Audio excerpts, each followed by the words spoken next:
Қайырлы күн достар, бүгін бізде кезекте ашық біздің бәліштер. Бұл бәліштерді самсаның орнына берулеріңізге болады. Бұл өте дәмді, нәзік нан, қонаққа арналған.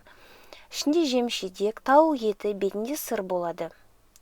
Нанымыз бізде ашымаған болады. Бұда 1 кг ұн, 500 г маргарин, 250 г су, 2 чайны ложка тұз. Нанды жұмсаққа билеп, жарты сағат холодильникке салып қоясыздар. Содан кейін тауықты миксерде турайсыздар. Миксерде туралған суық тауық еті өте әдемі, қуырған кезде өте әдемі болып, түйіршік болып шығады.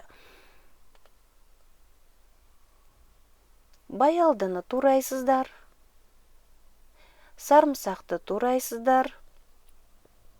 Помидорды турайсыздар. Сарымсақты қуырасыздар. Тауық етін салып қуырасыздар.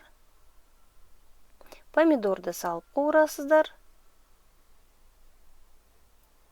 Баялдыны жеке салып қуырасыздар. Соңында бәрін біріктіріп, чеснок қосып араластырасыздар. Қалағандарыңызға бойынша шөп-шалаңның барлық түрін қосуға болады.